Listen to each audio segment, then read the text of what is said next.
So apart from the blood plasma, the second main important portion of the blood are the formed elements, also called in some books as the blood corpuscles, and they are the cells which float in the plasma and they form 40 to 45% of the total blood volume.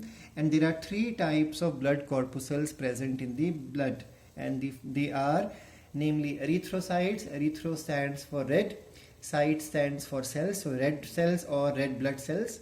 Leukocytes, which stands for the white color, so white blood cells, and thrombocytes, which are also called as the blood platelets, or the cells required for clot formation are called as thrombocytes. So three cells are erythrocytes, leukocytes and thrombocytes. Now let's continue with the first one, and that is the erythrocytes.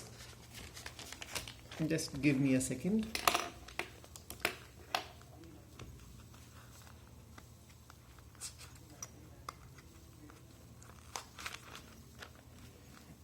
I hope you are able to read it. So the first one is the erythrocytes. The erythrocytes, in the case of vertebrates, except for some exceptional animals like llama, camel, the erythrocytes are they will carry a nucleus containing erythrocytes. Otherwise, the shape of the erythrocytes is biconcave, and this is how it looks like, a biconcave shape from the sidewise. And when you see from top or surface view, they look like discs. So that's why two types of shapes I have shown here. The first shape is the side view, and the second shape is from the top view. So the diameter, you can see it's variable. Diameter is, or you can say the length, because here it is length, here you can say it's diameter. Diameter is 6.5 to 8 micron or micrometer. And you can see the thickness of the disc is also variable. The central portion is thin and the outer portion is thicker, so 1 micron, and the second one is the 2 micron. So in all vertebrates except mammals, RBCs are oval, biconvex and nucleated. Just remember that. Whether it is birds, whether it is the fishes, whether it is fishes, whether it is the frog, that means amphibians, or reptiles, except for mammals, all vertebrates will have their RBCs in oval shape and biconvex shape. So the shape opposite to these shapes, oval shape and biconvex shape, and nucleus would be present.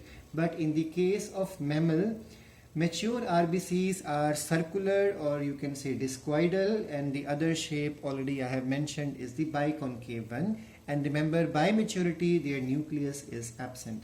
Now why biconcave shape? Because this shape provides more surface area to less volume. So the good thing is, but if the surface area is more, quickly exchange of gas becomes possible. So diffusion becomes a faster process if the shape of the RBC is not biconvex, but if the shape is biconcave shape. I hope this point is clear.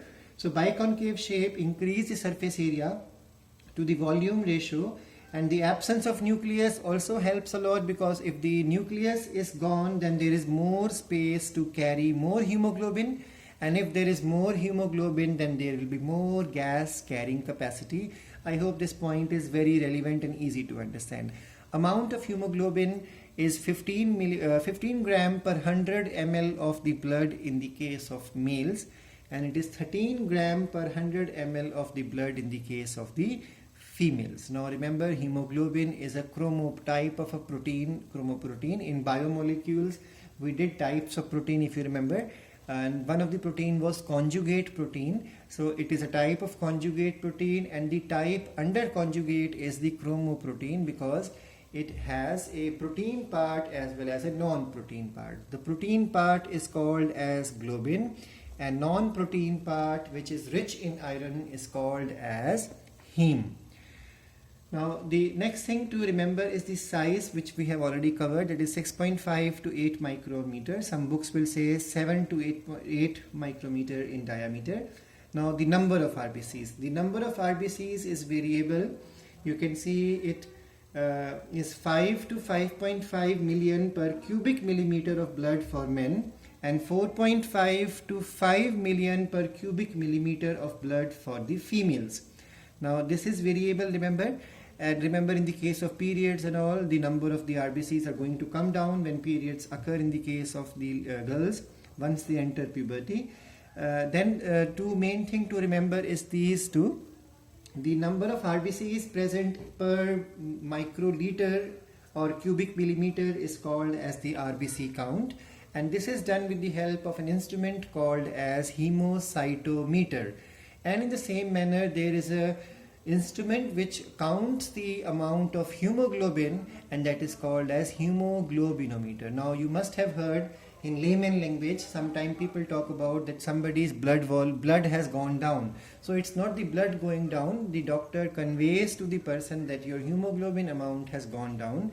So hemoglobin amount is measured with the help of hemoglobinometer, and this is the correct amount of hemoglobin in a male 15 gram or female 13 gram per 100 ml of the blood. Now the next point is, sometimes what happens, the amount of RBCs goes up beyond a normal range. So if the amount goes up, that is also wrong. And remember, the formation of RBCs is called as erythropoiesis. It occurs in 72 hours, and it requires iron, it requires vitamin B12 as well as the folic acid. Remember, erythropoiesis is also called as hemopoiesis, also called as hematopoiesis, and it occurs in yolk sac. When we were developing in our mother's body, we have a yolk sac.